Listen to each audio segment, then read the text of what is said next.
দলীয় স্বার্থ দেখছি না। আমরা অবাক হই, কিছু রাজনৈতিক দল জনগণের সমর্থন নিয়ে ক্ষমতায় যেতে চায়, কিন্তু জনগণের প্রকৃত মূল্যায়ন তারা করতে চায় না। আমরা পরিষ্কার বলে দিচ্ছি, আপনারা এই পিয়ারের পক্ষে যারা নাই, তারা যদি নির্বাচন চান তাড়াতাড়ি পিয়ারের পক্ষে আসতে হবে। আর যদি না আসেন, ইউনূস সরকার সাহেবকে আমরা বলবো, আপনারা গণভোট দেন। 90% উপরে মানুষ পিয়ারের পক্ষে, 90% মানুষের বিপক্ষে গিয়ে যেন তেন তামাশার নির্বাচন বাংলার জনগণ দেখতে চায় না। 2 নাম্বার, লেভেল প্লেইং ফিল্ড তৈরি করতে হবে। যে নেতারা বলছে দাড়ি পাল্লায় পড়তে কেউ নিরাপদে বাড়ি যেতে পারবে না, সেই নেতাদেরকে ভোটের অযোগ্য ঘোষণা করে এদেরকে নির্বাচনের আগে শাস্তি দিতে হবে।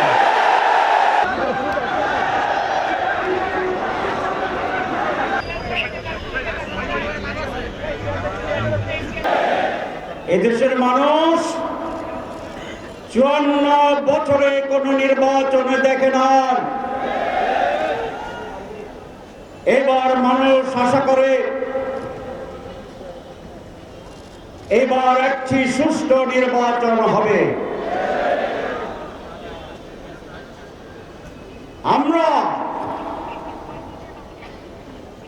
ইলেকশন চাই, সিলেকশন চাই না।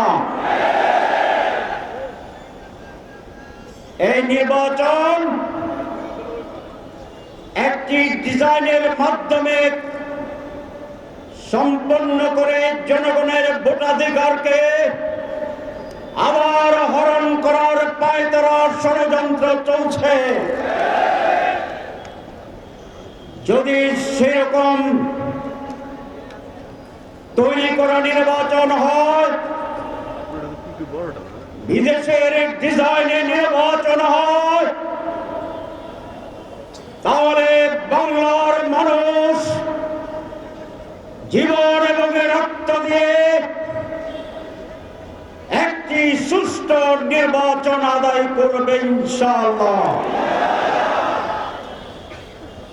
আমরা আবারও বলতে চাই মাইকে, বাংলাদেশ জামাত ইসলামী নির্বাচনে যেতে চায়,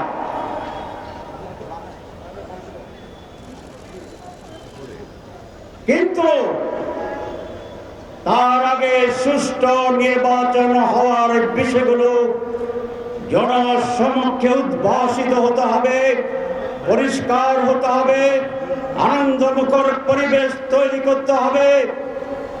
সরকার যেই ঘোষণাপত্র দিয়েছে, একটি মাত্র দল অভিনন্দন জানিয়েছে, বাকি সকলে ইতিবাচক বলে বলেছে যদি এটা করা হয়, যদি ওইটা করা হয়, যদি ওইটা করা হয়, তাহলে মেজরিটি দল শর্তহীনভাবে এই ঘোষণাকে গ্রহণ করে না।